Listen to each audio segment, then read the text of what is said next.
ambos, pero iniciar con dos preguntas, tanto para Beatriz como para Marco. Yo iniciaría preguntándote, Beatriz, y agradeciéndote de antemano, ¿crees que el periodismo es un instrumento de acceso a la transparencia de los ciudadanos? El periodismo puede llegar a convertirse en un instrumento de transparencia para la ciudadanía. Y número dos, ¿cómo hacer que no caigamos en la percepción ciudadana de que de repente los temas se convierten en temas personales, que eres demasiado incisivo y que por el contrario tienes los elementos para dar a conocer situaciones anómalas de cualquier área de la administración pública o privada? Muchas gracias.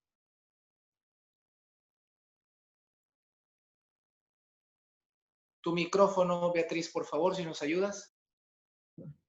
Ya. Ahí está. Buenas tardes a todos. Gracias por esta charla. Creo que tenemos que comenzar por aclarar que el periodismo es la herramienta que la sociedad determinó que fuera útil para que los ciudadanos tuvieran acceso a tener información. El ser humano por naturaleza curioso.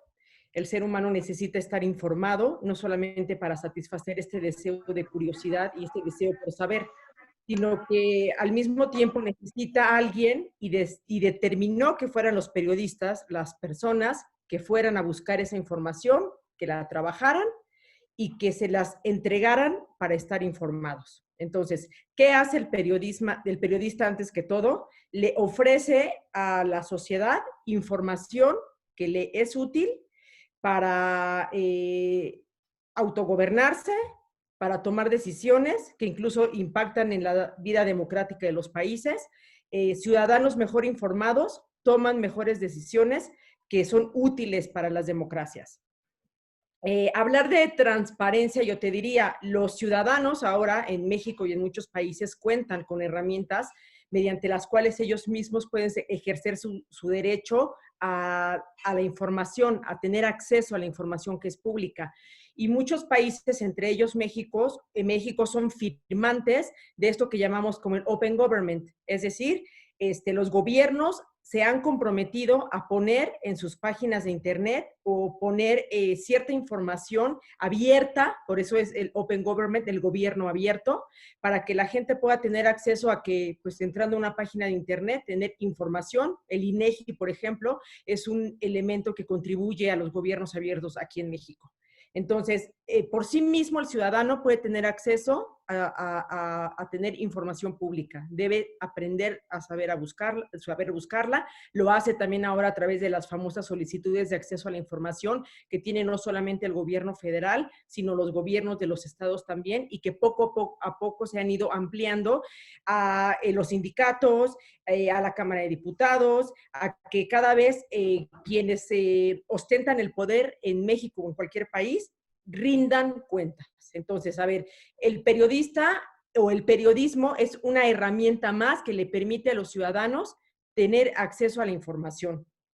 ¿Cuál es la diferencia? Bueno, pues que cuando ellos van y buscan la información directamente a través de esto que yo llamo o que se llama gobierno abierto o a través del acceso a la información pública, ellos lo hacen y saben qué hacer, saben leer solo la información y saben qué hacer o determinan qué hacer con esa información. Y cuando es a través del periodismo, esa información ya fue procesada, ya pasó a través de un filtro y ya viene, digamos, con una parte del periodista. O sea, yo como periodista proceso la información y te la entrego a ti, ciudadano, para que la consumas. Yo me encargo de buscar evidencias, de recoger entrevistas, de procesar esa información y te la entrego para que tú tengas acceso a tener información que te permita tomar mejores decisiones, ¿correcto? Preguntabas, ¿cómo le hacemos para que no se tome que es personal? Pues no sé exactamente cómo se podría tomar a que es personal. Es decir, si mi trabajo como periodista es construir verdades periodísticas y si las verdades periodísticas requieren de estar encima de los temas, ¿quién va a definir que yo me lo tomo personal o que simple y sencillamente estoy haciendo el trabajo que me corresponde hacer? Porque yo también te diría, si tú ves ahora las mañaneras, el presidente dice que todo es personal, ¿no? O sea, que todos los temas que se trabajan es porque los periodistas tenemos la intención de golpear el gobierno de la Cuarta Transformación. Ya desde ahí tienes una definición un poco extraña de cuándo un periodista se toma algo personal o un medio, en este caso López Obrador señala a los medios y sí a algunos periodistas, ¿no? Por otro lado, yo te diría, si no hacemos nuestro trabajo, pues entonces quien nos va a recriminar, pues es la sociedad, que es finalmente a quien nos debemos. A mí no me interesa si un gobierno, si un poderoso, si un empresario considera o cree que yo tengo algo personal en contra de él, porque estoy construyendo verdades periodísticas y contando cosas que a él no le gustan o le incomodan. A mí con quien me interesa quedar bien es con la sociedad. A mí me interesa como periodista hacer mi trabajo para prestarle un servicio a la gente que le sea de utilidad esa información. Que ya tenemos una sociedad en estos momentos muy polarizada, que son los pro gobierno y los antigobierno. Entonces, que si tú tocas al gobierno de la Cuarta Transformación, lo estás haciendo no por el mero ejercicio de hacer tu trabajo, de hacer periodismo, sino que lo haces porque te pagan, porque eres enemiga de la Cuarta Transformación, porque pues no tienes como fin último el servicio a la sociedad, pues eso siempre se va a prestar a que alguien lo interprete. Yo me imagino que Ana Guevara debe pensar que yo tengo algo personal contra ella por estar publicando reiteradamente todos los casos de corrupción en la CONADE. Y yo más bien te diría, si yo no hago eso, entonces a mí mi jefe me va a decir, oye, mira, todo el mundo está publicando esto de la CONADE, ¿tú por qué no haces tu trabajo? ¿Por qué esa información no la tenemos aquí si eso es tu fuente y tú lo cubres? Y también te diría, hoy día a mí hay gente que me escribe en Twitter y me reclama y me dice que por qué no investigo y que por qué no hago. Y yo digo, pues se deberían de poner a leer lo que en 20 años he escrito para que vean si no investigo y si no hago, ¿no? Entonces, ¿cómo te diré? Es un poco ambigua la pregunta, porque sí creo que dependiendo qué callos estás pisando, te van a decir que tienes algo personal. Pero bueno, pues a lo mejor tienes algo personal cuando tú ofreces opiniones o descalificas o criticas nada más por el hobby de molestar a un político o a un poderoso. Pero cuando lo que presentas son investigaciones, evidencia, con documentos, con testimonios, con grabaciones y con un montón de cosas que te permiten contar lo que ocurre en tal o cual dependencia o la manera indebida como se conduce tal o cual político, pues a mí no me interesa si creen que es personal. Yo simple y sencillamente hago mi trabajo y lo hago porque, digamos que para eso me alquilo. Muchas gracias, Beatriz. Marco, pues yo creo que Ana Guevara es para Beatriz lo que Freddy Lugo es para Marco Domínguez en alguna medida, ¿no, Marco? Hay alguna especie ahí de historias paralelas que se van uniendo. Marco, ¿cómo integras en la crónica de la noticia la posible animadversión que tengas hacia un personaje o no? ¿Cómo haces para, en alguna ocasión tú me llegaste a platicar, es difícil mantener este tema de la ecuanimidad y la objetividad, pero ¿cómo hacer que la narrativa, aun cuando exista animadversión hacia un personaje, pues lleve más bien el elemento informativo? ¿Cómo lo traduces? ¿Y qué tal, Fernando? Un saludo a ti, a Ricardo. Un honor estar con Beatriz y todo este trabajo que la respalde tanto tiempo en una revista también de tanto prestigio como proceso. Yo creo que es parte natural de la profesión. Obviamente, cuando publicas algo que evidencia o que denuncia, va a haber algún afectado y ese afectado usted va a tachar de amarillista, de tendencioso, de que tienes algo personal contra él. Gente más básica, podríamos decirlo de esa manera, te va a decir, tiene algo personal contra mí, me envidia, en fin, son los gajes naturales del oficio y yo creo que no podemos detenernos a preocuparnos por estas situaciones, es parte natural del oficio. A mí sí me gustaría, pues en este caso que tenemos a Beatriz y todo este tema que se ha dado con Ana Guevara, que a mí me ha llamado, como ella bien decía, la atención, lo que ha fundamentado con investigación sobre la situación de la CONADE y de presentárselo en las mañaneras, como ella también lo mencionaba anteriormente, al presidente, y que haya pues, una total omisión por parte del presidente, que no tome importancia, que lo tome a la ligera. En fin, yo creo que son temas bien importantes de tratar porque estamos hablando en este caso pues de la Comisión Nacional del Deporte y todo lo que se ha demostrado en una revista como Proceso que, respondiendo un poco a lo que me preguntabas, Fernando, en un origen nos preguntabas ambos, creo que Proceso es un ejemplo desde lo que vino después de aquel Excelsior de una revista que pues sí ha sido crítica de los gobiernos. Vámonos a unos años y lo que pasó con el gobierno de Peña Nieto, y que era pues, una fuente constante de documentación y de trabajos periodísticos en torno a irregularidades. Cuando llega este gobierno, que también lo mencionaban anteriormente, que ha polarizado con la figura de este gobernante con ciertas características diferentes, como Andrés Manuel López Obrador, aquella famosa portada de Proceso que en vez de reconocer como tendría que reconocerse, decir, Proceso está haciendo lo que ha hecho siempre, que es investigar a quien tiene el poder, o en este caso lo tendría, como sucedió en aquel momento con Andrés Manuel López Obrador, pero la narrativa de quienes defienden a pues, esta especie de, desgraciadamente, que lo ve mucha gente como Mesías, es ya se vendieron, ya están criticando a Andrés Manuel López Obrador y se borra de un plumazo todo lo que sucedió antes y les dicen, no, así no criticabas a Peña Nieto, así no criticabas a Calderón.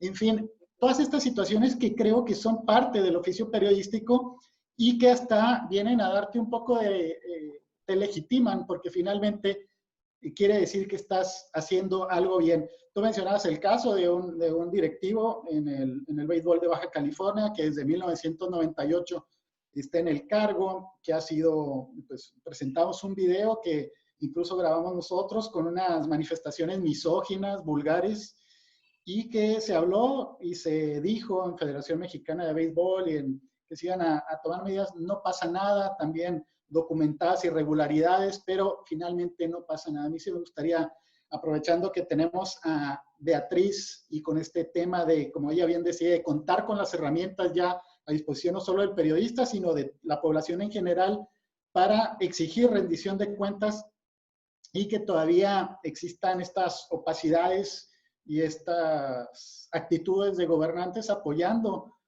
a colaboradores, caso particular Ana Gabriela Guevara, que la he visto también en otras entrevistas, que hay todo tipo de periodismo también, hay periodismo del que llaman partidista, partidario, que veía unas entrevistas increíbles donde decía Ana Guevara, como titular de la CONADE, decía, es que quieren frenar mi candidatura al gobierno de Sonora, porque ya en diciembre empieza el proceso y dices, ¿qué pasó? Como si estás dirigiendo el deporte, ya estás imaginando complots para tu candidatura a un cargo de elección popular. En fin, hay muchos temas interesantes que creo que pueden salir de esta charla. Gracias, Marco. Precisamente de ese tema, Beatriz, los ciudadanos, sin la labor de los periodistas, pues no nos hubiésemos enterado de muchas cosas.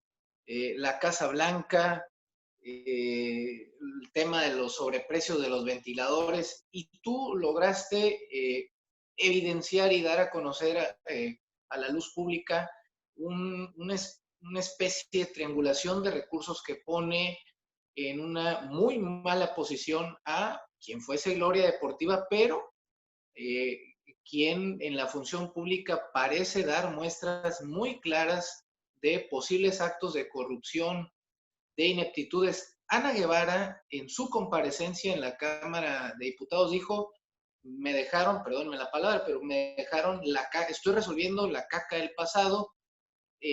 ¿Será que el próximo director o directora de CONADE del 2024 lo dirá, pues también estoy resolviendo la caca del pasado que me dejó esta señora?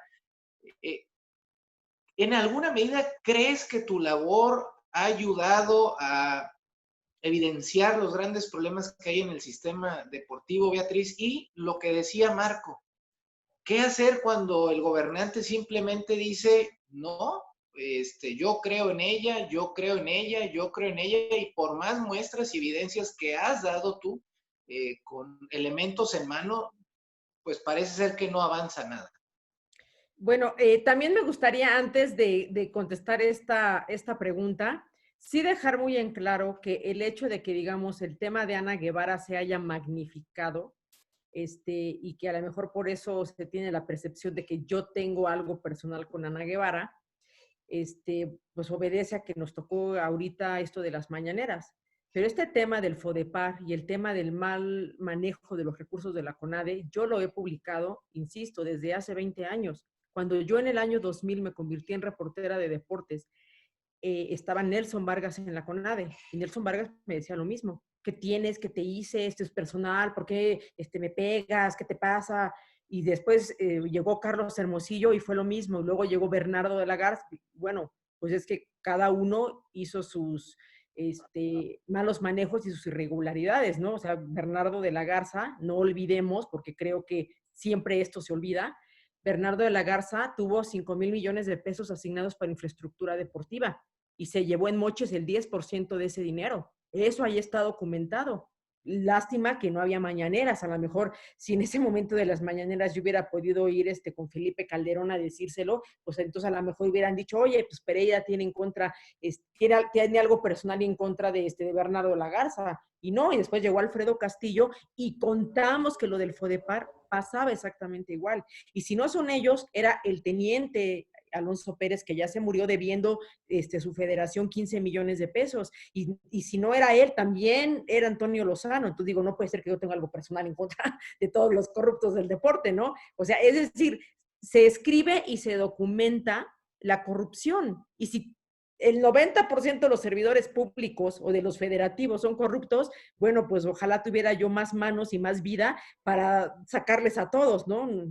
Tampoco soy pulpo, no puedo, pero no nada más es Ana Guevara. Entonces, retomando tu pregunta, que era un poco lo que qué va a pasar y que el gobernante dice, bueno, pues el gobernante se contradice todas las mañanas. Entonces, el gobernante ordenó la auditoría y de la auditoría salen los resultados de la triangulación del dinero, o sea, se confirma lo que yo publiqué, que se triangula el dinero, que se compran los servicios de los viajes a competencias y campamentos de los deportistas a sobreprecio, y que además se comprueba ese dinero con documentos alterados y algunas facturas falsas. Eso ya deja de ser periodístico cuando Irmeréndira Sandoval, la secretaria de la Función Pública, va a esa conferencia de, si no mal recuerdo, el 15 de febrero, y dice, sí, aquí está el informe y la auditoría que hizo el órgano interno de control de la CONADE indica que efectivamente ocurrió todo esto y que del dinero asignado, que fueron alrededor de 100 millones de pesos para el primer semestre de 2019 del FODEPAR,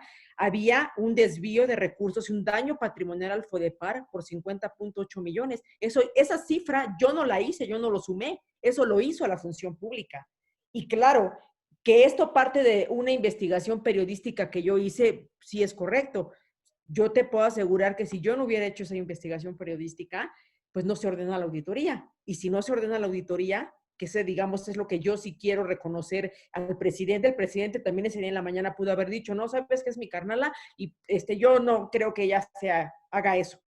Sin embargo, ordena la auditoría y eso me parece muy valioso, porque no recuerdo que ningún otro gobierno haya hecho una investigación así de directa, audítese esto, porque un medio de comunicación lo publica. Generalmente te desacreditan, siempre dicen que no es cierto. Entonces, bueno, y a partir de eso, ya la Función Pública dice, bueno, saben que sí es cierto, y entramos a los procesos administrativos, donde vamos a ver cómo se va a sancionar. ¿A quién se va a sancionar? ¿Solamente por la vía administrativa o esto también tiene alcances penales? Eso lo dijo la Secretaría de la Función Pública. Entonces, yo no veo cómo ahora el presidente sale y dice que pues que hay que esperar, que no hagamos juicios sumarios, que esperemos, que, bueno, pues yo quiero creer que aunque hay contingencia, el gobierno, a través de la Secretaría de la Función Pública, sí está siguiendo esos casos. Yo sé que sí. O sea, sé que los auditores siguen trabajando, que están auditando el segundo semestre, sé que ya se hicieron los informes de auditoría, ahora que, bueno, en México siempre la justicia es lenta, es correcto. ¿Cuánto vamos a tener que esperar? No lo sé, pero creo que Marco decía algo muy importante. Ana Guevara tiene un cochinero en la CONADE y ella ya no está pensando en el deporte, ella está pensando en que si le van a dar la candidatura o no le van a dar la candidatura. Cuando ella misma en la Secretaría de la Educación Pública, el día que tomó posesión, dijo, yo no voy a renunciar a la CONADE. O sea, digo, sabemos que es una mentirosa constitucionaria, ¿no? Pero ella dijo, yo no voy a renunciar a la CONADE, yo me voy a quedar los 6 años aquí porque yo vengo a arreglar el deporte. Entonces, no arregló nada, lo descompuso. Hay un saqueo con documentación probada y ya reconocida por la función pública, la CONADE, y ella lo que le interesa es su carrera política. Y lo que sí me parece grave es que el presidente diga, ay, hay un golpeteo y entonces estamos entrando a los tiempos electorales. Bueno, ese es el discurso que tiene Ana Guevara. Y si el presidente, que su promesa de campaña fue combate a la corrupción y no tolerar la impunidad, sale y avala las palabras de la servidora pública que ya está señalada. O sea, la Cuarta T investigó a la Cuarta T y la Cuarta T señaló a una servidora pública como corrupta. ¿Qué más necesita el presidente? No sé, yo espero que lleguen los tiempos y que un día irremediablemente Andrés Manuel le pongan el expediente en la mano, como decía él hoy en la mañana, pues para que diga, bueno, ya sin lugar a dudas creo que pues que se siga el curso legal de esto y que acabe donde tenga que acabar. Y si es la cárcel, pues es la cárcel, ¿no? Porque los delitos que cometió Ana Guevara se equiparan a los que cometió Rosario Robles, y Rosario Robles está en la cárcel. Gracias, Beatriz. Voy a ir con Marco e inmediatamente ya le cedemos el uso de la palabra a los demás compañeros. Marco, en Baja California hay pues situaciones muy similares a las descritas por Beatriz. Simplemente no vayamos tan lejos. En Ensenada ya van más de 6 meses, 5 o 6 meses con el tema de la pista de atletismo, de un recurso que no se sabe dónde quedó.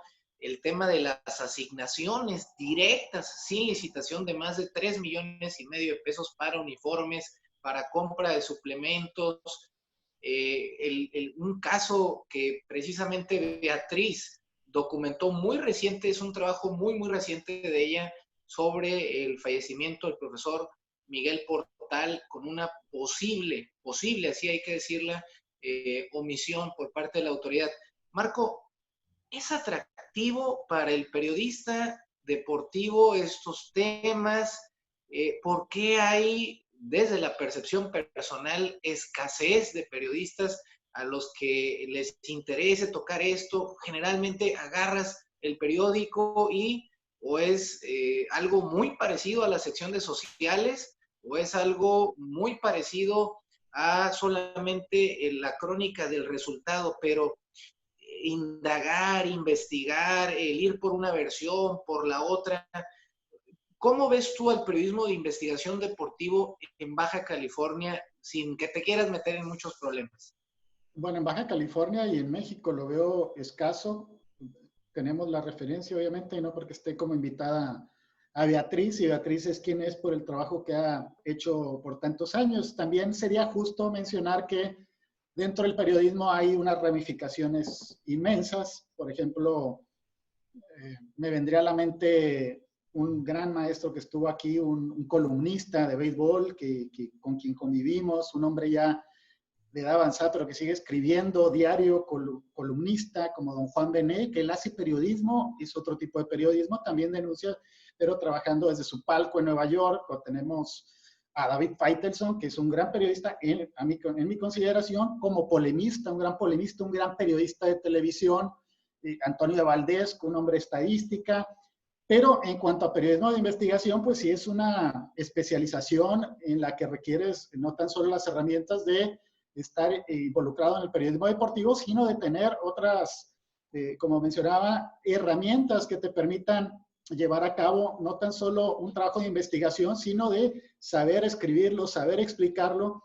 Y en ese caso creo que sí hay una escasez, como bien mencionas, pero también creo que es justo mencionar y ubicar a cada quien en su lugar. Hay diferentes ramificaciones del periodismo y hay especialistas en cada área. Ahora, lo que se menciona y lo que mencionas, pues es sí es cierto, es mucho más fácil hacer una crónica y una semblanza de un gran deportista porque te va a traer consigo aplausos, reconocimiento, felicitaciones, qué bonito trabajo, que también reconozco, leí el trabajo que presentó Beatriz hace unas semanas sobre Israel Vázquez, el boxeador, un trabajo que quienes no sabíamos que había sido él, que es otro tipo de trabajo periodístico también muy valioso. Pero yéndonos a lo que me preguntabas, Fernando, siempre es más fácil irte. El que se dedica al periodismo deportivo generalmente es porque ha sido aficionado al deporte desde muy chico, y en este caso Beatriz lo está viviendo, y sí, ya mencionaba de esta figura a la que vamos a volver recurrentemente durante esta plática, que es Ana Guevara, y como ella decía que ahora el presidente está tomando cartas en el asunto, también creo que la memoria muchas veces es frágil, la presencia siempre con la autoridad, con los presidentes de Ana Guevara, para no irnos muy lejos, desde su gran momento con Vicente Fox, también en algún momento se hablaba de CONADE cuando la etapa de Hermosillo, de la presencia de ella ahí como una posibilidad y como una influencia. Luego lo que pasó con la situación de los impuestos, con Peña Nieto, en fin, ha sido una presencia que ahora parece morena, pero que ha estado ahí, y que al tocarla estás tocando a una figura del deporte mexicano, y que también me imagino que en el caso de Beatriz le ha traído críticas de gente que ya, ¿por qué no estás tocando a uno de los próceres del deporte mexicano? Que llega a suceder también. En el caso mencionaba también al famoso y fallecido ya teniente coronel Alonso Pérez González, y que tenemos a uno de sus discípulos en Baja California, como bien lo mencionabas, Fernando, a Freddy Armando Lugo, que por más que se han documentado irregularidades, sigue presente y sigue en la Asociación de Béisbol de Baja California, con la aspiración de suceder y hacer el mismo trabajo que hacía Alonso Pérez. En fin, creo que para resumir la respuesta, si es un periodismo que te requiere, también hay que dimensionar lo que es un trabajo de una periodista de proceso, que para llegar ahí te ganas un lugar y tienes las herramientas para trabajar en investigaciones, a trabajar en medios más locales en los que se te exige una cantidad de notas, en las que se te pide hacer un periodismo fast track, inmediato, de resultado. Entonces sí creo que hay que ubicar a quien en su lugar, dándole el reconocimiento, sobre todo a quien, como dices, investiga, indaga, evidencia y va más allá, buscando, como lo decía Beatriz, a los corruptos del deporte. Gracias, Marco. Pues vamos a pasar a cederle el uso de la palabra a algunos de los compañeros del círculo. Se encuentra Luis Sevilla. Luis, si te encuentras con nosotros y deseas hacer algún comentario, adelante. Hola, buenas tardes. Primero, muchas gracias por la invitación. Un saludo a Marco. Hace tiempo que no lo miraba. Qué bien, verte bien, Marco. Igual a Fernando, igual un saludo a Ricardo. Y un placer enorme poder estar en esta charla con Beatriz. Creo que el trabajo de la situación esto con la CONADE y ahora con el profe Portal, pues me interesó bastante. Yo en realidad no tengo mucha experiencia en cuestiones de política ni tampoco de periodismo deportivo. Pues mi labor es ser entrenador y docente, pero a final de cuentas, pues toda la problemática recae ahí, ¿no? A final de cuentas, si ese dinero no existe, si hubo alguna bronca, pues los atletas son los que la pagan. Y viendo o leyendo y escuchando la situación de la CONADE, pues que es tremendo broncón comprobado. Creo que también por ahí me gustaría escuchar la opinión de Marco y de Beatriz. Creo que con Marco lo he platicado en algunas ocasiones, de lo que sucede ahora con otro tema, pero que creo que tiene mucho más que escarbar que la CONADE, que son las federaciones, las benditas federaciones. Nosotros como entrenadores, pues estamos dándole y dándole todo el año y trabajando y trabajando y trabajando para llegar a un campeonato internacional y que de pronto la federación te diga, es que te toca poner 100,000 pesos porque si no tu atleta no representa al país. Entonces, ahí se nos vienen pues muchas contrariedades. Los muchachos no quieren volver a la práctica deportiva, no quieren seguir entrenando porque pues, vamos, toca pagar para algunos muchachos prácticamente una fortuna para representar a su país. Y sigue pasando día con día en las federaciones y es una manera muy fácil de hacer dinero. Nosotros ahora en el pasado campeonato del mundo asistieron alrededor de 15 atletas de a 100,000 pesos cada uno. Entonces entendemos que no hay dinero que alcance en cuestiones gubernamentales, ¿no? Pero vamos, 100,000 pesos por atleta asistiendo 15, de pronto como que por ahí pudiera sonar algo extraño, ¿no? Entonces me gustaría escuchar la opinión tanto de Marco y de Beatriz en ese sentido. ¿Cómo se podría hacer o qué es lo que se puede hacer o si ya se hizo en relación a eso? Entiendo que, por ejemplo, Marco ha sido la voz de muchos entrenadores, incluyéndome, y de muchos atletas aquí en Baja California. Beatriz, de verdad que es la voz de entrenadores y de atletas pues a nivel nacional, porque enfrentarse al sistema como lo hace, creo que para nosotros es muy bueno. Está alzando la voz prácticamente por toda la comunidad deportiva del país. Entonces me gustaría escuchar la opinión de ellos acerca de pues, la otra esfera que también deja mucho que desear, que son las federaciones, y cómo podríamos abordar ese tema, pues para que al final de cuentas tanto el recurso, las ideas y todo pueda llegar a los atletas y pues que no se quede atorada ahí como un negocio personal para tres, cuando pues le estamos dando en la torre al deporte nacional, ¿no? Muchas gracias, Luis. Beatriz, por favor. Pues lo que pasa es que tenemos que partir del hecho de que el deporte amateur es deporte privado, que las federaciones deportivas, tanto las nacionales como las internacionales, son entes privados. Es decir, ellos tienen un juguete llamado Juegos Olímpicos, que es importantísimo, otros llamados campeonatos internacionales o copas del mundo, y a nivel nacional, pues cada país tendrá lo mismo, ¿no? Sus campeonatos nacionales de cada deporte, o en el caso que se organiza en México, la Olimpiada Nacional. Y todo esto es deporte privado, que tiene que ser financiado con recursos públicos. Las federaciones deportivas en México son como la Cosa Nostra, así, no exagero. Es un grupo de personas en su mayoría, no todos, ha habido honrosas excepciones, que quieren dirigir una federación deportiva no por el interés de desarrollar el deporte, de llevar a más personas que se dediquen a practicarlo y que a su vez esto sean la base para que en el futuro se conviertan en los representantes del alto rendimiento y que sean quienes representen a México en los Juegos Centroamericanos, Panamericanos, Juegos Olímpicos, Mundiales, Copas, etcétera, y un país presuma sus resultados deportivos a nivel internacional.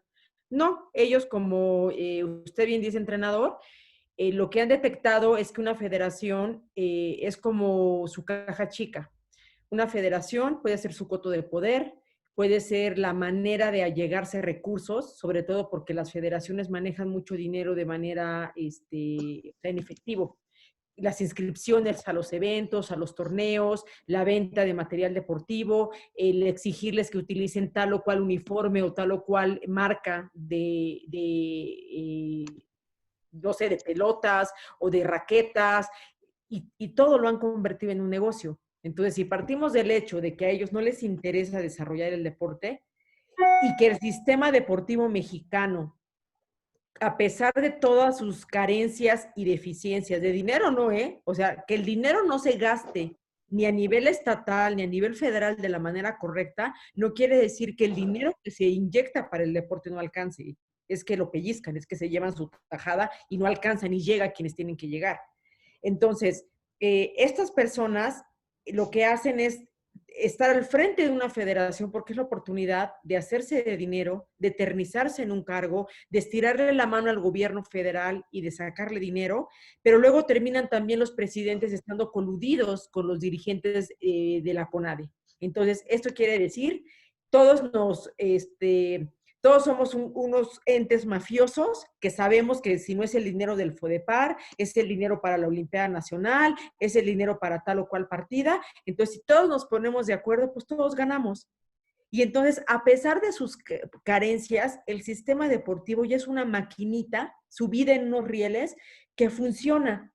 y que nos va a traer cierto número de medallas en las competencias, porque los muchachos, entre su talento o entre lo que contribuyen sus entrenadores a ayudarlos a entrenar, y sí entre esa beca que se les da o ese suplemento alimenticio que se les compra, los atletas terminan siempre yendo a ganar cierto número de medallas para que todo el mundo esté tranquilo y digan, estamos trabajando y aquí está el deporte mexicano. Entonces, ni siquiera porque hemos tenido descalabros, como la única medalla que se ganó en los Juegos Olímpicos de Barcelona, cuando yo recuerdo Raúl González, creo que hablaba de 20 medallas, de que México iba a ganar 20 medallas en esos Juegos Olímpicos, y se regresó con una en marcha con Carlos Mercenario, ni siquiera por un descalabro de ese calibre, el deporte mexicano mejoró. Entonces, yo sí creo, honestamente, que el deporte mexicano está condenado a la mediocridad, que el deporte mexicano está condenado a ser esto que hemos visto históricamente, porque no cambian los personajes, cambian los años, cambian las épocas, pero las intenciones o las capacidades de quienes dirigen el deporte nunca van a cambiar, no tienen ningún incentivo para cambiar, porque mientras fluye el dinero, mientras fluyen los recursos, ellos tienen lo que necesitan.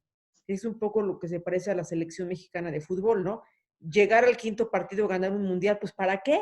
Si calificando al mundial ya garantizaste una bolsa de 400 millones de dólares y ya lo demás es show. No importa, o sea, el negocio está garantizado. Y lo mismo pasa con el deporte amateur. Entonces, ¿qué me parece todavía peor de grave? Que esta maquinaria de corrupción funciona con la complicidad a veces voluntaria y a veces involuntaria de deportistas y entrenadores.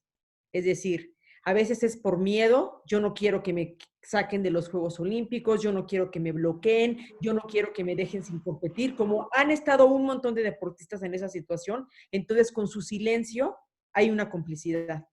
Y hay otros que todavía son peores, los que saben lo que ocurre, los que se dejan utilizar, los que saben que a costillas de ellos están robando el dinero, están poniendo a sobreprecio los eventos deportivos y se saben que, bueno, es lo que toca. Entonces, como es lo único que hay, pues entonces yo también no diré nada. A mí díganme qué tengo que hacer, dónde firmo, qué hago, dónde viajo, a quién le entrego los compos. O sea, ahí están los testimonios de los propios atletas que muchas veces dijeron, nos mandan a escarbar los botes de basura en las competencias internacionales para traer los tickets, para que si nos dieron $10 para comer al día, les comprobemos $100. Y por temor a las represalias, guardan silencio. De verdad, es muy desesperante y es muy frustrante porque quiero entender a esos entrenadores y a esos atletas que en su afán por querer estar en el deporte, se prestan a eso. Pero por otro lado, no lo entiendo, porque entonces ellos terminan igual de podridos y corrompidos que el sistema que los pudrió. ¿Me explico? O sea, Ana Guevara es la evidencia de eso. Ana Guevara se retiró después de que ella denunció cómo el presidente de la Federación de Atletismo, Mariano Lara, recibía dinero de la CONADE para llevar a competir a la delegación de atletismo al Mundial de Osaka 2007, pero al mismo tiempo la Federación Internacional le daba ese dinero a Mariano Lara para financiar los viajes a las competencias. Entonces, Mariano Lara comprobaba el dinero que le había dado la CONADE y se robaba el dinero que le daba la Federación Internacional. Y Ana Guevara lo puso sobre la mesa. Y Ana Guevara le reclamó a Carlos Hermosillo y le dijo, ¿qué vas a hacer? O sea, hay que denunciar a este señor, es que hay que destituirlo, pero adivinen qué, a los presidentes de las federaciones, el gobierno, ningún gobierno los puede destituir. Por eso Freddy Lugo se va a morir siendo presidente de la Asociación de Baja California y ni Dios Padre lo va a quitar, porque en esta farsa de democracia en la cual se escudan los presidentes de federaciones, es decir, la Ley General de Cultura Física y Deporte reconoce a las asociaciones nacionales, léase las federaciones deportivas, que a su vez son entes privados, son las asociaciones civiles que se autogobiernan y su máxima autoridad es la asamblea. Entonces, si mi asamblea como federación de béisbol dice que yo quiero estar 35 años ahí, me voy a quedar 35 años. ¿Por qué? Porque yo le reparto dinero a mis asociados. Bueno, tuvimos el caso extremo del presidente de la Federación de Ciclismo que les llevaba prostitutas a las asambleas. y ponía felices a sus asociados y todos votaban por él.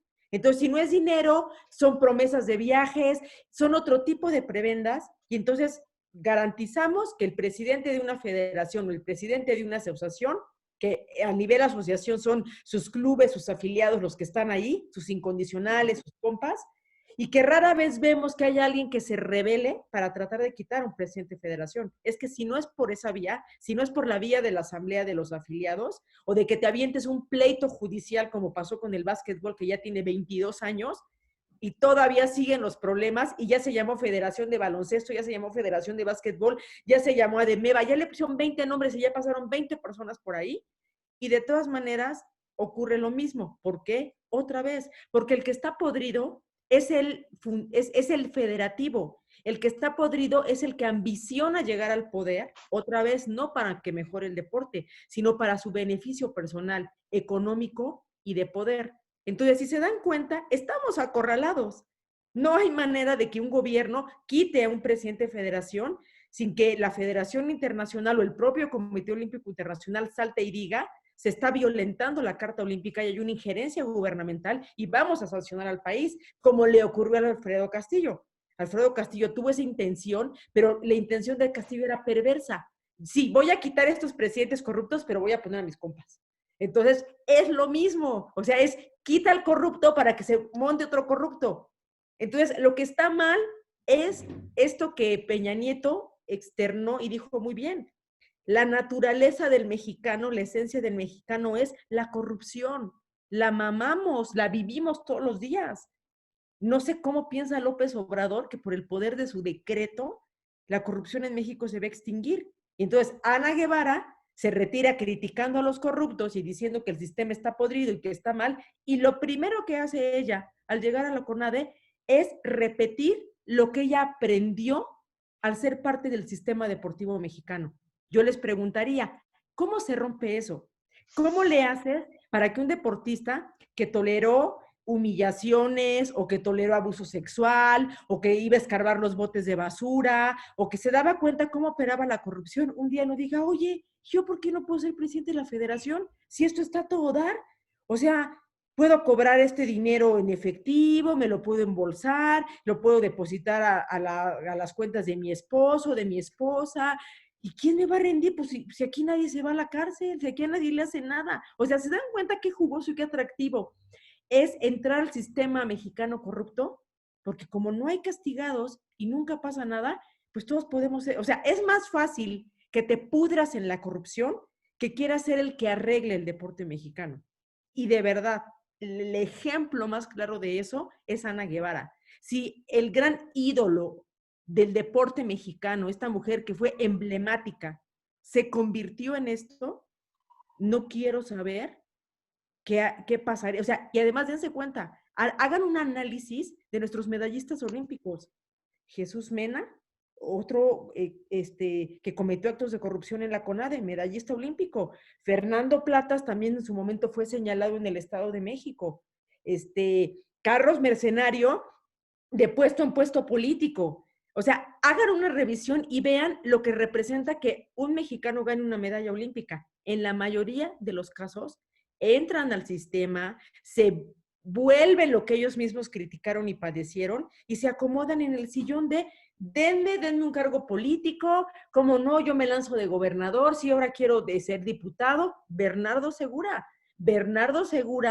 lo destituyó el propio López Obrador cuando lo nombró al frente del Instituto del Deporte de la Ciudad de México por sus actos de corrupción. El peor de ellos, intentó hacer pasar a unos amigos de él, taqueros, por entrenadores de atletismo para que pidieran visas en la Embajada de Estados Unidos. Cuando ya la Embajada de Estados Unidos le reclama directamente al gobierno de la ciudad, López Obrador ya no tiene más remedio que destituirlo. ¿Y dónde está Bernardo Segura ahorita? Bernardo Segura es el comisionado de marcha y tiene un presupuesto de 75 millones de pesos para ejercer. Una persona que ya sabíamos que le gusta robarse el dinero público. Entonces, ¿se dan cuenta de lo esquizofrénicos que son nuestros políticos y cómo se recicla nada más? Y no duden que si un día Ana Guevara ya no está en la CONADE, lo sustituye a Bernardo Segura. ¿Qué haces contra eso? Pues es cíclico.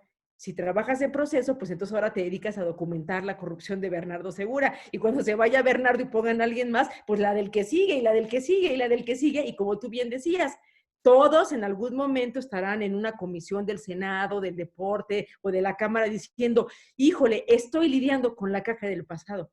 Y mientras, ¿qué hacemos con la del presente? Muchas gracias, Beatriz. Nada más hago un comentario antes de que conteste Marco. Precisamente, Beatriz, decirte dos iniciativas de reforma, una a la Ley General de Cultura Física y Deportes, otra al Código Civil Federal, ambas para establecer solamente una reelección en el deporte federado si requieres o si quieres ser objeto de subsidio público federal por medio del RENADE, las dos congeladas por la intención de la CONADE de no mover al elefante.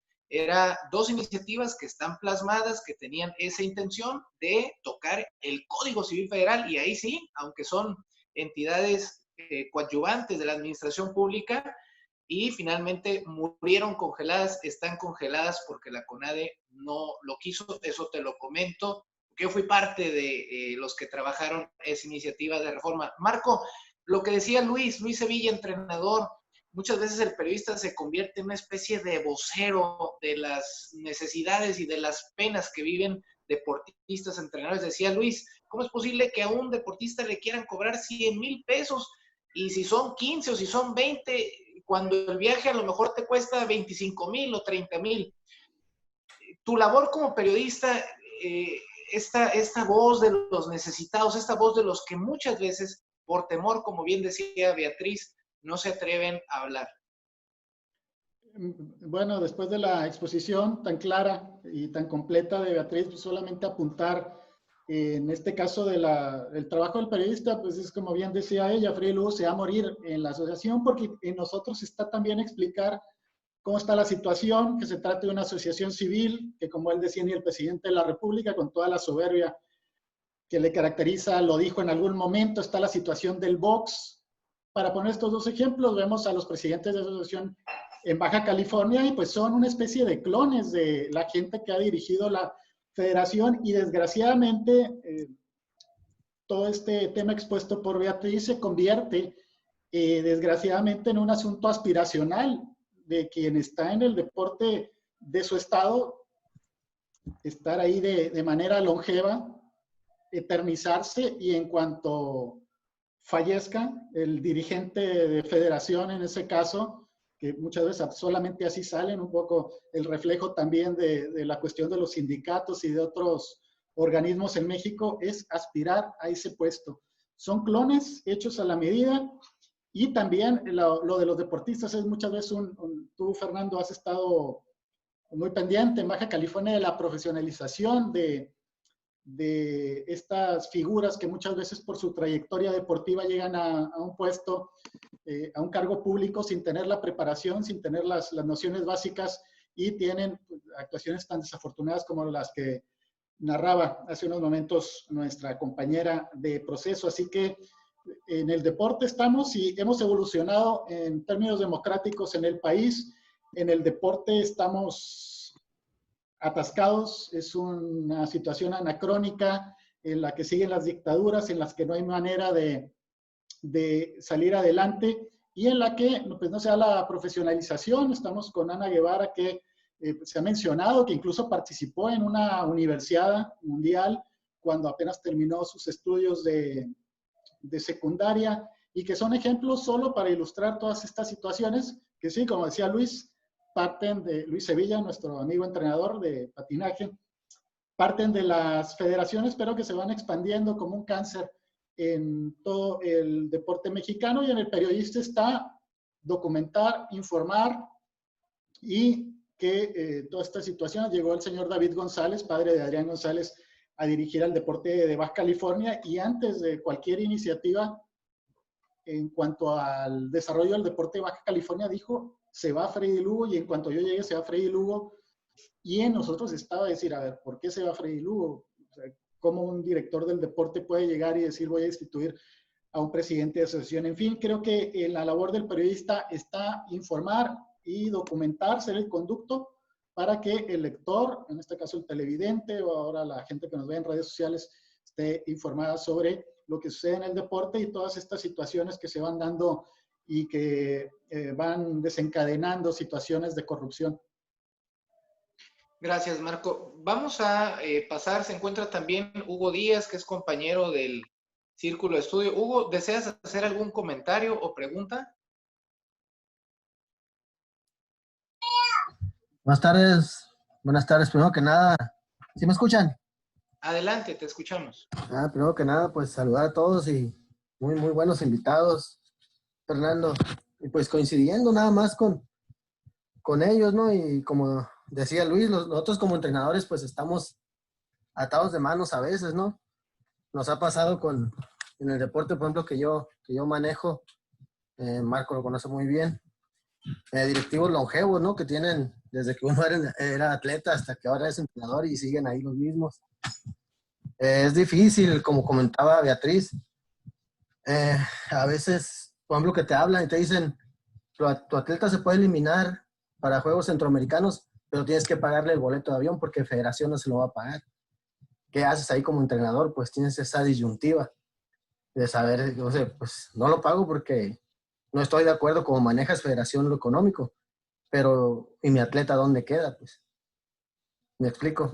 El atleta te va a reclamar, profe, pero pues yo tengo la oportunidad de eliminarme para Centroamericano, representar a México, pues sí, pero no hay apoyo de Federación, entonces es muy difícil y pasa desde abajo, ¿no? Desde los comités amateur que te piden registro para asociación nunca te manda el registro, asociación no se reporta con Federación, y así va esto. Pero la verdad que yo admiro el trabajo de ellos dos, ¿no? De Beatriz y de Marco, porque muy valientes. Y como decía Luis, son la voz de nosotros, porque a veces nosotros estamos atados de manos, desgraciadamente. Muchas gracias, Hugo. Beatriz, un poquito retomando el comentario de Hugo, Kirill Todorov y la Federación Mexicana de Natación, inclusive vía Twitter, una especie de intercambio de amenazas, de una federación totalmente con la mayor opacidad posible, falseando resultados de competidores, digamos, el agua turbia en la natación. ¿Cómo te enfrentas tú como periodista, especialmente en México, que es un país difícil para hacer periodismo de investigación en distintos rubros, pero cómo te enfrentas ante esto? ¿En algún momento tu integridad ha estado en peligro o te has sentido vulnerable? Lo vimos recientemente con una posible amenaza a un medio de comunicación nacional. Tú, en tu quehacer diario, en este propósito por entregarle a los ciudadanos información veraz, ¿qué tan difícil ha sido tu labor entendiendo de algunos personajes que pudieran tener una animadversión muy profunda hacia ti? Yo creo que es difícil más bien construir las investigaciones, o sea, poder obtener los documentos, la información, hay que planear qué vas a investigar, por qué lo vas a investigar, para qué lo vas a investigar, plantear una hipótesis, buscar la evidencia que refuerce la hipótesis, al mismo tiempo buscar evidencia que derribe la hipótesis para ver si tú estás en lo correcto. A lo mejor puede ser que haya algo más que explique lo que tú crees, el fenómeno que tú estás investigando y que crees que ocurre por la razón que tú planteas en la hipótesis. Yo siento que esa es realmente la parte difícil de mi trabajo. Después, no sé, cuando ya tienes un montón de documentos y todo, pues sumergirte en los documentos, ordenar la información, entenderla, digerirla, redactarla de manera clara para que cualquier persona que te lea te pueda entender, en un espacio pequeño, que es lo que nosotros tenemos en proceso. Luego tratar de idear de qué manera, quizá con una infografía, podemos explicar algo que sea más gráfico para que la gente lo entienda y, lejos de estar leyendo números o datos y eso, pueda visualizar algo que le parezca la información un poco más amable. Yo te diría, para mí esas son las dificultades de mi trabajo. Lo demás, o sea, yo no me preocupo de nada porque, o sea, que se preocupen mis compañeros que cubren narcotráfico, los que están en los estados, que están en posiciones, sí, verdaderamente vulnerables, completamente a merced de los gobernadores o de los políticos locales. Yo, por fortuna, vivo en una ciudad con 20 millones de personas donde, no digo que no sea fácil que me encuentren o lo que sea, o más saben dónde trabajo, pero yo la verdad no me preocupo porque yo no creo que hago un trabajo como el que de verdad hacen, insisto yo, o los compañeros que cubren narcotráfico o los que están en el fuego de la información de las noticias de manera local, ¿no? Yo creo que ellos sí son los que están en riesgo y yo te diría, lo mío es, pues es mi trabajo. O sea, yo me preparé para ser periodista y es mi trabajo. Yo sé que está medio difícil, complicado, a veces unas cosas son más fáciles que otras, pero no, y, o sea, a ver, Kirill Todorov se puede molestar, sí, claro, pues como yo te decía, ¿no? Nelson Vargas, 2 o 3 veces me gritoneó ahí delante de todos, o los reclamos que me pueda hacer alguien que se moleste por lo que yo escribo, bueno, pues normal, pero yo como siempre les digo, a ver, yo voy a publicar y te aviso que voy a publicar.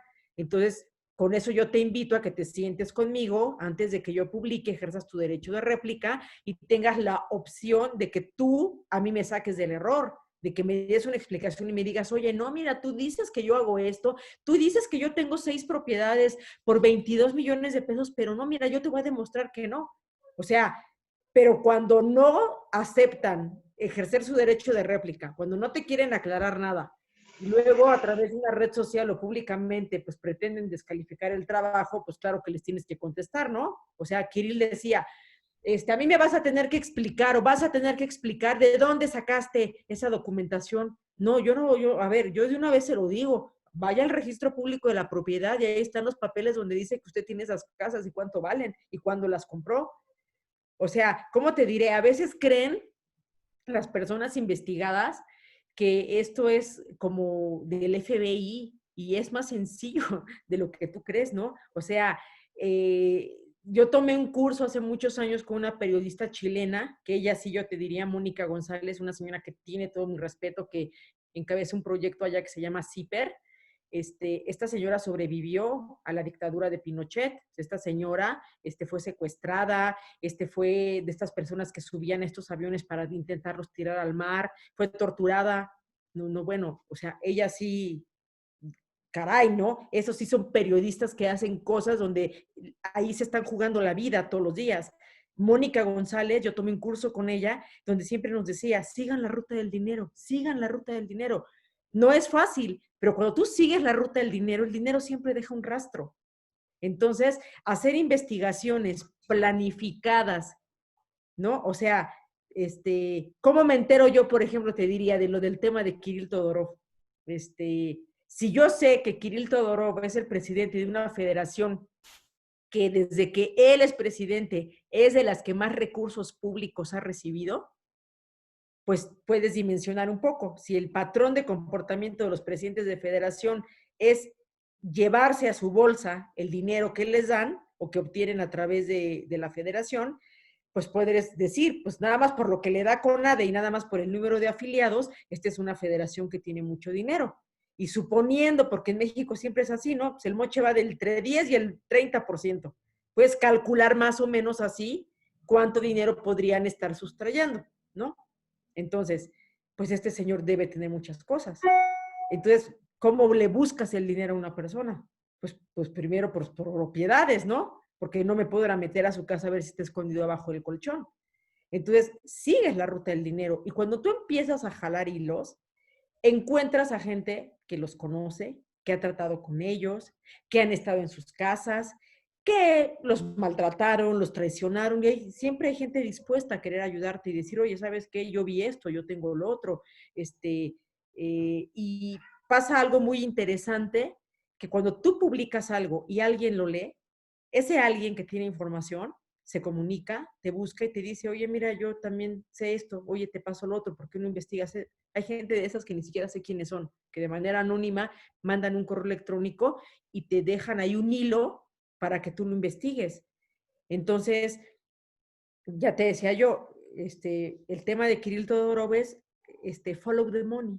El tema de cualquier presidente de federación, por ejemplo, el caso del que fue presidente de Taekwondo, Juan Manuel López.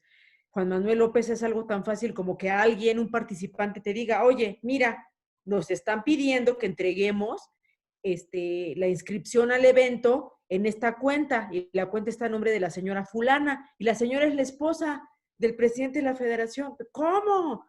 Bueno, pues es tan fácil como que pásame el número de cuenta al cual te están pidiendo depositar, yo voy y deposito y me dan una ficha donde aparece el nombre del beneficiario. Y ahí confirmo, pues que la señora, sí, es su cuenta. Entonces vas y preguntas, ¿y por qué el dinero que es de la federación está siendo depositado en la cuenta personal de la esposa? Y luego sigues jalando un poco más el hilo y también vas al registro público de la propiedad y te encuentras que estos señores tienen una casita de interés social antes de que fuera presidente de la federación, y ahora ya como presidente de la federación, pues aquí hay una escritura pública que dice que se compraron una casa de cash de 3 millones de pesos. Bueno, esto, a ver, toma tiempo, necesitas ir, moverte, preguntar, irte a formar al registro público, entrar al registro público que, por ejemplo, para buscar empresas, ahí están, en una página de internet, ¿no? Y de ahí mismo puedes imprimir los documentos y puedes saber quién es el dueño de una empresa, quién es el socio, con cuántas acciones, con cuánto dinero. O sea, es talacha, pero no es imposible. Es talacha y yo no creo que por hacer esto estoy en riesgo como Mónica González o como muchos de los compañeros que sabemos que han sido asesinados en sus estados por meterse, como bien dicen, en lo que no les importa, ¿no? Ya decía Javier Duarte, pórtense bien.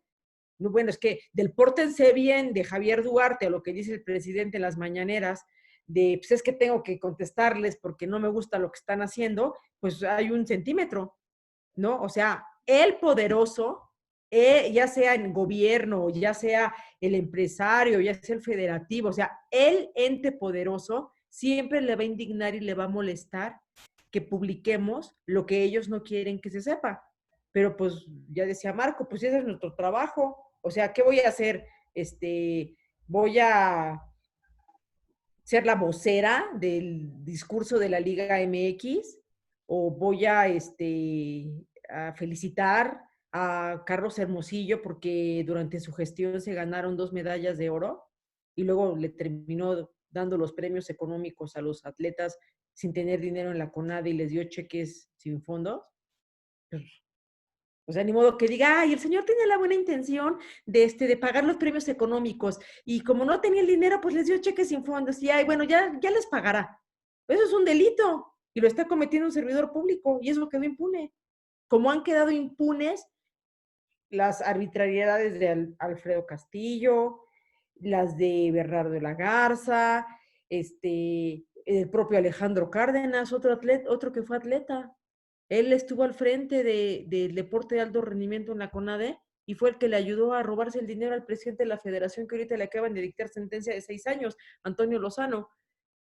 Entonces, pues si a ellos les molesta lo que nosotros publicamos, pues qué bueno, me preocuparía que me vean como su amiga o su aliada, me preocuparía que me feliciten por hacer mi trabajo, pues no lo estaría yo haciendo bien. Gracias, Beatriz.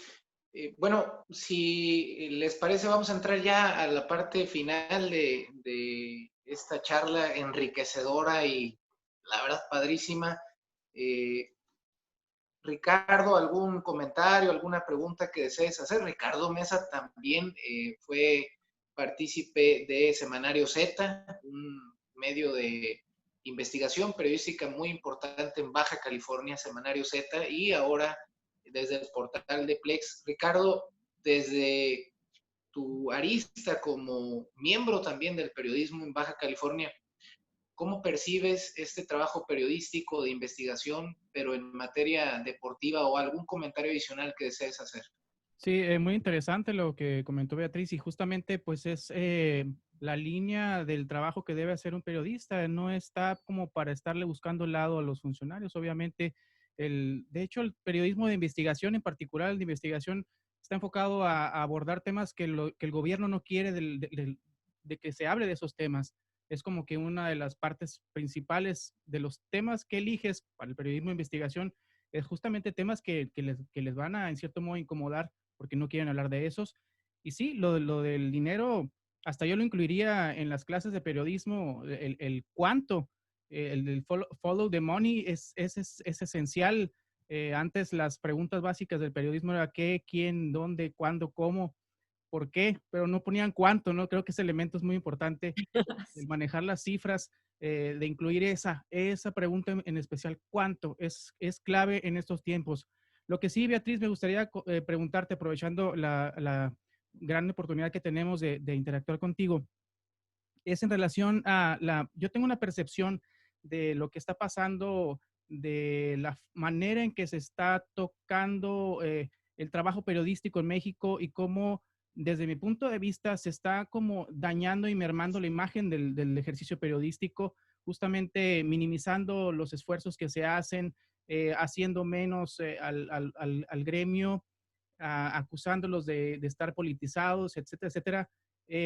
¿Sientes tú o has percibido, a mí me gustaría saber tu opinión, si existe esta como casi sistemática manera en que se está dañando el esfuerzo de los periodistas en México? Porque yo lo he percibido en este gobierno en particular. Obviamente todos traen sus cosas, ¿no? Ninguno es la maravilla, ni uno solo, ¿no? Pero en este particular gobierno, y lo que yo escucho de las mañaneras y lo que escucho de Gatell también, la manera en que habla, tan rebuscada, tan barroca, se va, agarra monte y luego regresa, y al final de cuentas, la imagen del esfuerzo periodístico, ¿cómo has sentido? ¿No percibes como una especie de que te están haciendo como menos o algo así? Siento que por los comentarios que hace el presidente López Obrador, sí, la animadversión en contra de los periodistas mexicanos, que no necesariamente los medios, porque él golpea a Reforma o cuestiona al Universal o a Milenio o a Proceso porque no le gusta una portada, porque no le gusta una nota. Y lo que él no entiende es que finalmente son individuos, son personas quienes construyen la información que se publica en esos medios.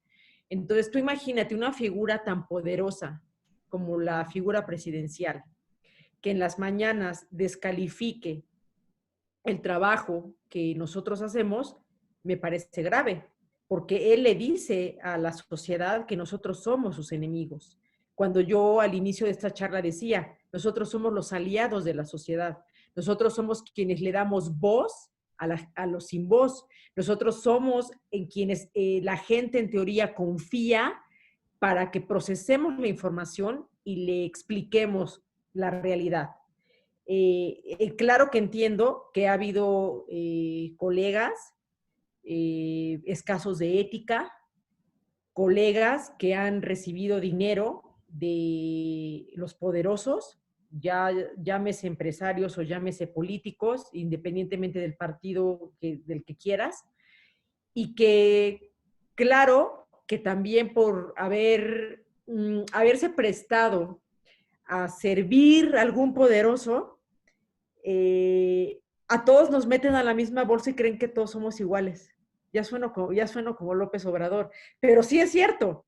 Es decir, como gremio, a todos nos ha tocado esta descalificación y me parece de manera injusta, porque yo te diría, en el caso de la revista Proceso, es una revista, es decir, ha sido un medio que nació en contra del poder. Es un medio que nació de esta ruptura de el Excelsior por un golpe desde lo más alto del poder y se funda una revista que históricamente ha servido para cuestionar a los poderosos. Insisto, sin importar si es del PRI, si es del PAN, si es de Morena, si eres gobernador, presidente municipal o quien seas, cuando hay elementos para publicar y cuestionar, la revista Proceso lo ha hecho. Entonces, no los metan en la misma bolsa. Que en proceso podemos cometer errores editoriales con una mala cabeza como titular en una portada, o algo que se prestó a la confusión. A ver, asumimos, creo, nuestros errores editoriales, pero un error editorial es muy diferente a decir que golpeas al presidente porque quieres destruir su proyecto de nación, que criticas al presidente porque estás en contra de él. No, pues a ver, no es que no tenemos que estar a favor ni en contra. O sea, somos el contrapeso del poder, y no solamente del gobierno de López Obrador, de los legisladores, del poder judicial, de todos aquellos entes y actores públicos que definen la vida política y democrática del país. Entonces, me parece grave que el presidente descalifique a todos, porque a todos nos agarran por igual. Y porque, ¿cómo te defiendes? Pues como medio, lo único que te toca hacer es hacer tu trabajo, hacerlo mejor. Periodismo con rigor, bien investigado, para reducir ese margen. Y de todas maneras así te van a golpetear. Lo vimos hace unas semanas el presidente descalificando la portada de la revista Proceso por la foto que no le gustó de los crematorios, que lo que decía es la pesadilla que se viene. Y el texto que yo publiqué la semana pasada, el cual agradezco que hayan leído, del entrenador Miguel Portal, pues se quedó una semana haciendo cola en el crematorio para que le pudieran entregar las cenizas al hijo. Entonces, a ver, dijo López Obrador que era una portada amarillista, que eso no es cierto, que eso no es la realidad. Yo creo que si hay entidades que pueden dar fe de que esa es una realidad, son justamente Baja California y la Ciudad de México, donde los servicios para cremar a una persona que falleció por COVID están completamente saturados. Y claro que eso es un infierno. Que al presidente no le guste porque él está cómodamente sentado en Palacio Nacional y su chamba no es ir a ver los hospitales donde están apilados los cadáveres, o su chamba no es irse al panteón o irse al crematorio de Coajimalpa a ver cómo hace fila la gente para esperar las cenizas de su familiar. Pues claro, él desde la comodidad de su asiento critica y cree que tiene la autoridad para descalificar medios de comunicación o el trabajo de los periodistas. Yo no voy a defender ni a los medios ni a los periodistas. Yo voy a defender a la revista Proceso, porque es donde yo trabajo y es, digamos, por mis compañeros o por mis editores, por quienes yo meto las manos al fuego, porque somos un medio independiente, con un sufrimiento financiero histórico, porque ese es otro tema pendiente, ¿no? La regulación de la publicidad oficial, que es el dinero de todos, ¿eh? O sea, no es el dinero del presidente, que nos siguen debiendo esa gran reforma para que el reparto de la publicidad oficial sea equitativo. Bueno, ya sabemos que no vamos a tener publicidad oficial, ni menos ahora.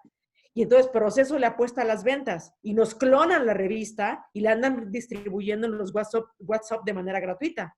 Y eso atenta directamente. Y ahí está la revista resistiendo. No estamos ni lloriqueando ni diciendo que, ay, el presidente. No, señores, aquí hacemos periodismo. ¿No les gusta el periodismo que hacemos? Pues con la pena, porque no lo hacemos para agradar, lo hacemos para prestarle un servicio a la sociedad.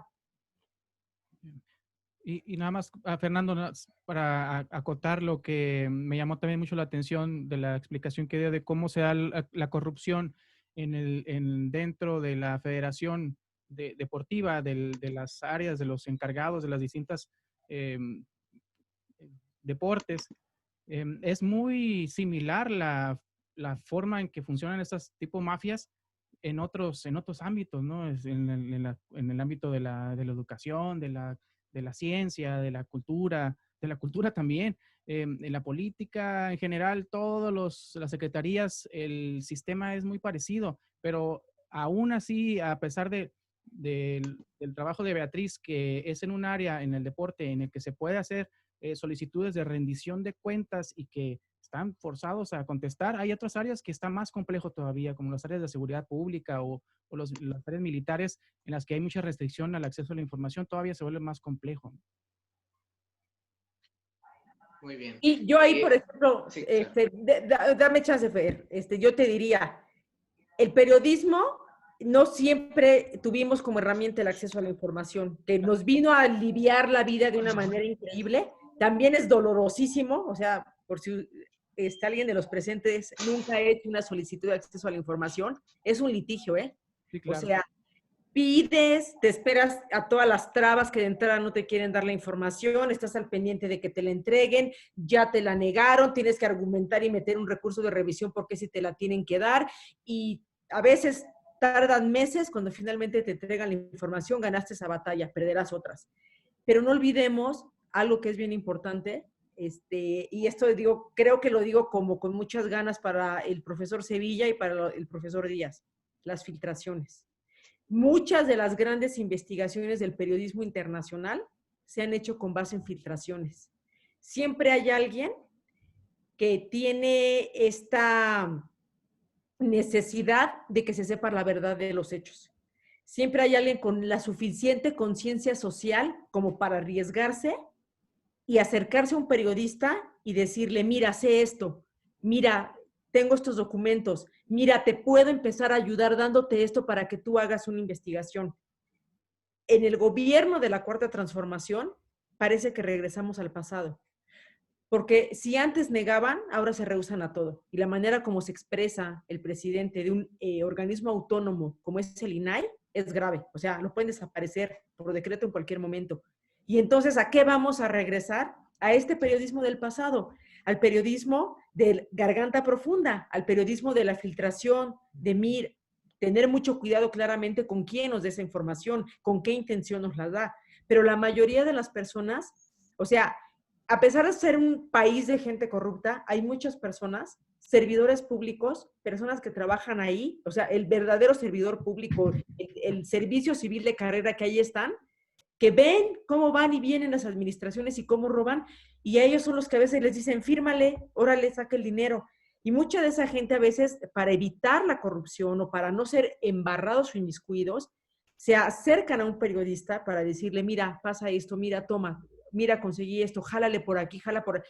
Y nos ayudan muchísimo a hacer el trabajo. Entonces, profes, a veces no es necesario que ustedes salgan con su nombre y apellido a dar una entrevista o sus atletas. Ustedes pueden documentar un montón de cosas, pueden grabar videos, pueden tomar fotos, le pueden sacar copia a un documento. Y todo eso lo pueden hacer llegar al periodista correcto con el que confíen y espárzanlo, y díganselo a sus atletas, a otros, a personas que conozcan, que saben que son testigos de los actos de corrupción. Y bueno, pues ni modo, ante la impunidad, el escarnio público. Quizá no cambie la situación, quizá una publicación no resuelva el deporte, pero por lo menos hay que exhibirlos y hay que decir públicamente quién se lleva el dinero, cómo se lo llevan y por lo menos que vivan con su vergüenza. Hay muchos que son muy cínicos y ya no les interesa, pero creo que por lo menos hay que decir quiénes son para que públicamente sepamos quiénes son las personas que dañan al deporte con sus acciones reprobables. Gracias, Beatriz. Muchas gracias. Marco, te pediría ya para cerrar tus conclusiones y si pudieras agregar, Marco, dentro de esas conclusiones, este punto que comentaba Beatriz acerca de la publicidad, los medios, hay medios que están en una situación económica muy crítica que antecede a la problemática de la pandemia. Desde antes estaban, y que gran parte de la forma como pueden paliar la necesidad económica es con la compra de publicidad gubernamental.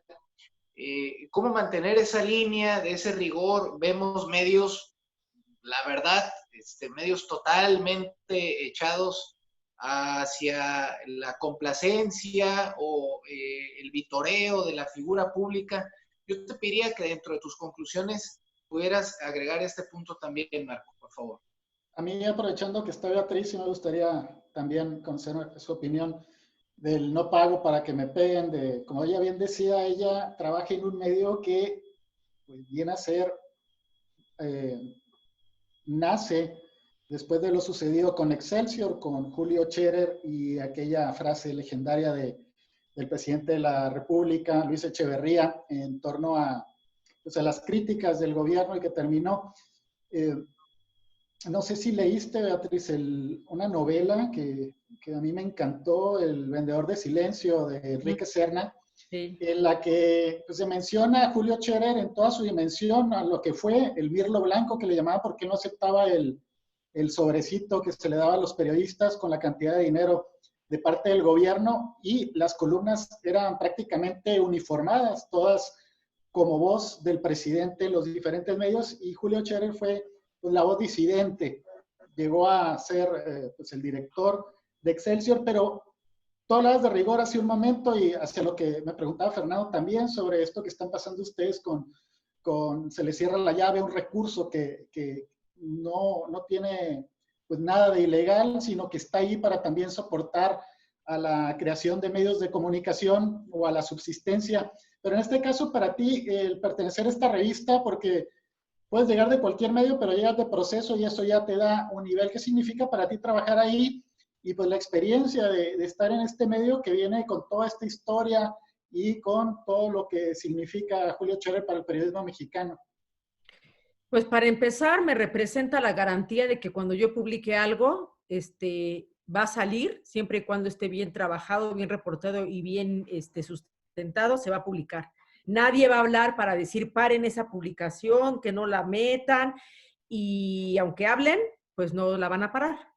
La garantía de que nadie me va a correr, de que nadie va a entregar mi cabeza porque pisé los callos equivocados, porque otra vez, Proceso es un medio independiente, o sea, tengo el privilegio de trabajar en un lugar donde el periodismo se ejerce de manera libre, donde no tenemos que quedar bien con nadie.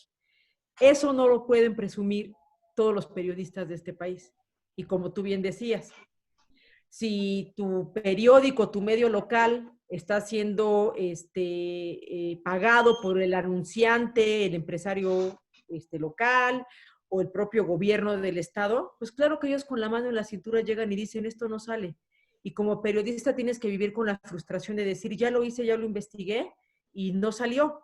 Por eso medios como el Semanario Z y como la labor que hizo Blanco Ornelas son tan importantes, porque se parecen y no les importa. Y ahí estás aguantando los vendavales con tal de hacer este periodismo libre e independiente. Entonces, ¿qué representa para mí? La felicidad de no me tengo que preocupar más que por hacer bien mi trabajo, que ni me van a correr por hacer mi trabajo, como ya ha ocurrido en otros medios donde trabajé, ni nadie va a pedir mi cabeza, ni nadie me va a parar ninguna publicación. Eso lo tengo que decir con todas sus letras. Soy privilegiada y lo agradezco muchísimo.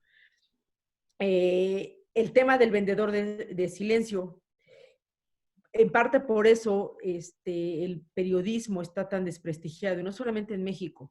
Sí, o sea, nunca falta algún abusivo, que se da cuenta que ser periodista, pues si lo enfocas de otra manera, te puedes hacer de grandes recursos económicos. ¿Por qué? Pues es un oficio, la verdad es que mal pagado,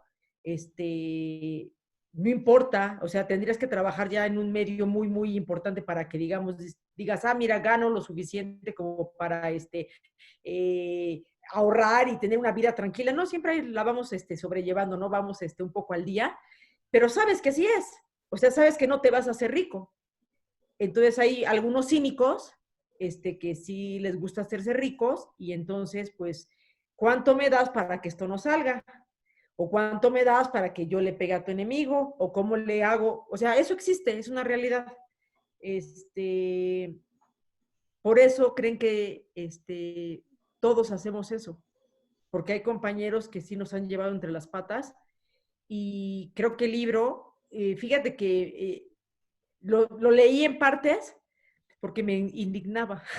O sea, me encabronaba saber y leer cómo este hombre, Carlos de Negri, podía ser tan cara dura para tener estos conflictos de interés, para lucrar con esta profesión que, insisto, siempre debe estar al servicio de los demás, y cómo sus intereses políticos, económicos lo llevaron a ejercer este oficio de la manera más vil y asquerosa que puede existir.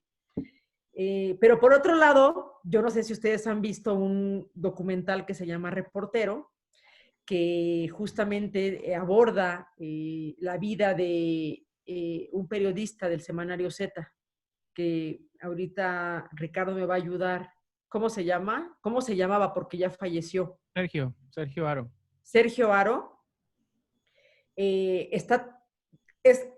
contar la vida del periodismo que hace Semanario Z o que hace la revista Proceso a través de los ojos y del día a día de un periodista. En este caso, las personas que hicieron el documental tomaron a Sergio y lo acompañaban a hacer su trabajo, a cubrir su día a día y a ver pues las dificultades, ¿no? A ver si las dificultades económicas de una persona que tiene su salario, para vivir, diría López Obrador, en la justa medianía, arriesgando la vida todo el tiempo, arriesgando la vida de su familia, para tratar de publicar información que le cuente a las personas la realidad. Y aún así, Sergio decía algo que era increíble.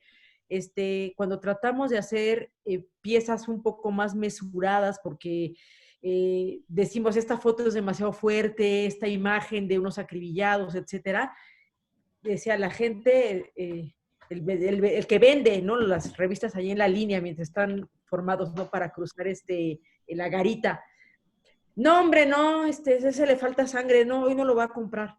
Entonces, decía Sergio, la gente quiere que exprimas la revista y le chorríe la sangre. Y luego te critican, ¿no? Entonces, entras también en el conflicto de qué le das a la gente. Hasta dónde la ética periodística o hasta dónde el trabajo te permite enseñar un poco más o enseñar un poco menos, hasta dónde cuidas más unas imágenes, unos videos para no agraviar a una sociedad, pero por otro lado tienes gente que dice, no, es que sí hay que saber, pues si la realidad es amarilla, pues hay que describirla del color que es.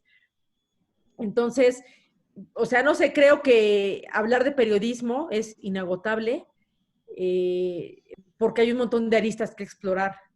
Ser autocríticos todo el tiempo como periodistas, revisar cómo podemos mejorar nuestros procesos para generar información, cómo podemos ofrecer un mejor producto que sirva a la sociedad, cómo podemos hacer mejores trabajos para cuestionar de manera que nos blindemos y que nuestras piezas periodísticas, ya sean notas del día o sean reportajes de investigación más profunda, no puedan ser descalificados de manera tan fácil por quienes se sienten agraviados o aludidos por esas publicaciones.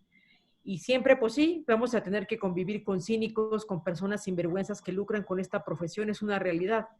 Yo creo que no hay nada que nos permita dormir de manera más tranquila que saber que todos los días salimos a hacer nuestro trabajo de manera limpia, cumpliendo con códigos de ética, cumpliendo con las reglas que exige hacer el periodismo, el rigor, siempre la veracidad, siempre cumplir con quienes están esperando mucho de nosotros, que es la sociedad, y que tarde o temprano, aún con estos detractores, aún con quienes nos descalifican, un día se van a dar cuenta de lo grave y lo peligroso que es la propaganda política, lo grave y lo peligroso que es que los poderosos monopolicen la información, lo grave y lo poderoso que es que un presidente tenga un espacio de más de 2 horas en la mañana para destruir con la boca a quien él le dé la gana y tener a un grupo de personas que de manera cínica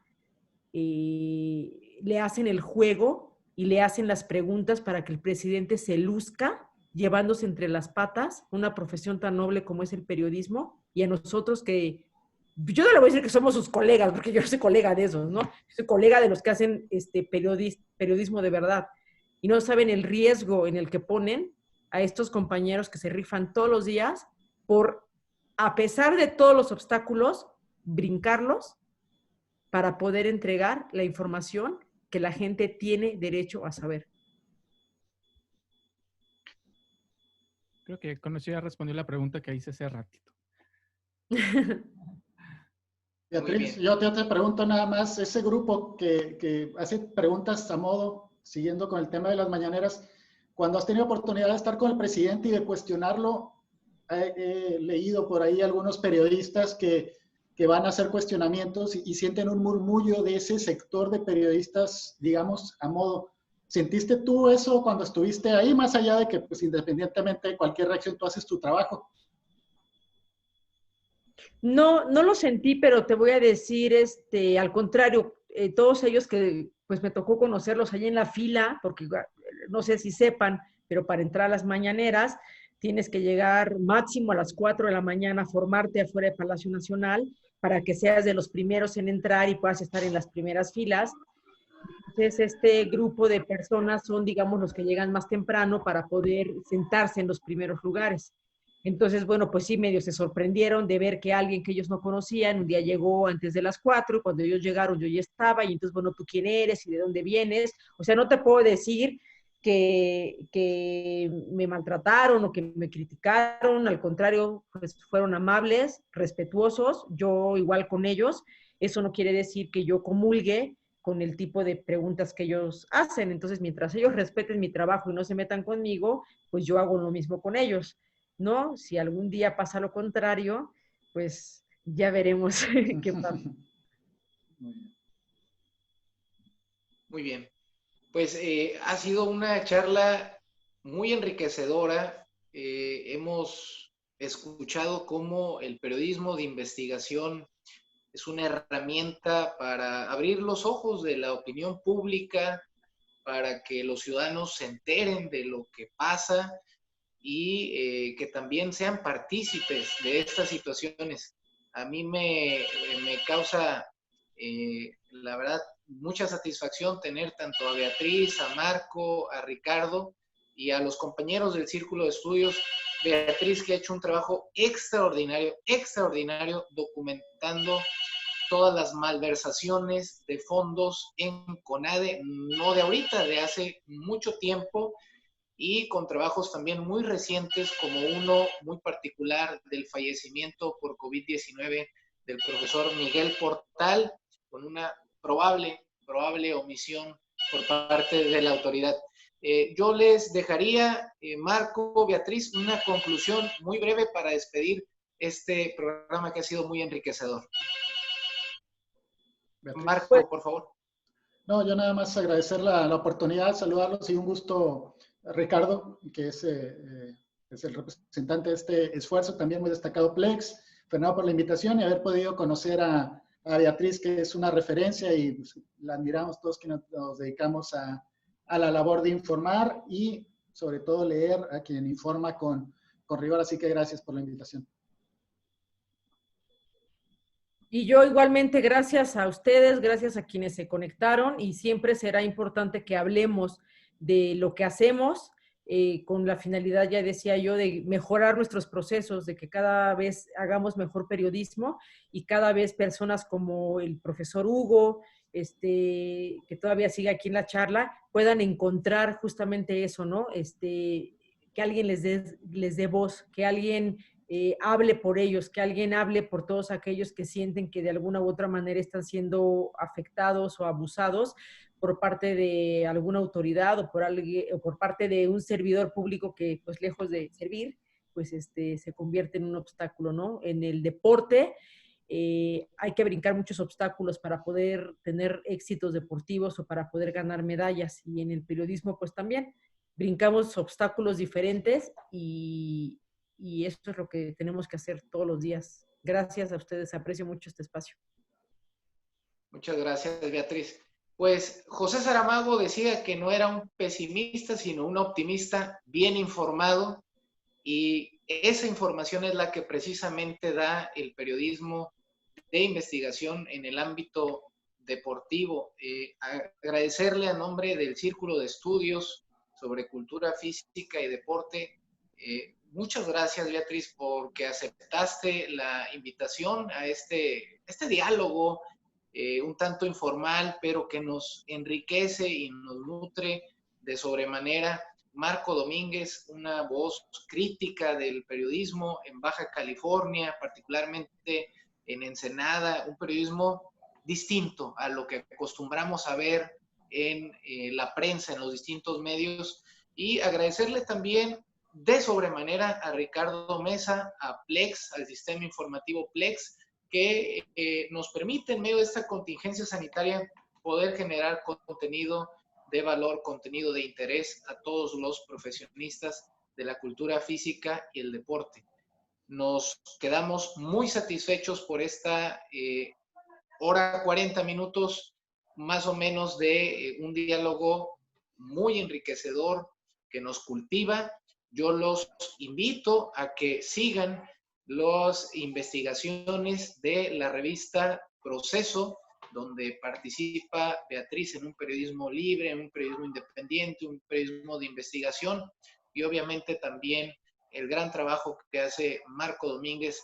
Particularmente yo gusto muchísimo de sus columnas muy descriptivas, muy racionales y que también inciden en la realidad de nuestro deporte. Definitivamente, si el deporte mexicano va a cambiar en algún sentido, el periodismo deportivo debe coadyuvar con ese desarrollo. Muchísimas gracias a todos por sintonizarnos. Nos vemos dentro de unos días más con algún otro tema de interés y de valor para los profesionistas de la cultura física y el deporte. Que tengan una excelente tarde, una excelente noche para ti, Beatriz, y para la gente que nos sintoniza de otras partes. Gracias. Gracias, hasta luego. Pues muchísimas gracias, Beatriz. Muchas gracias, Marco.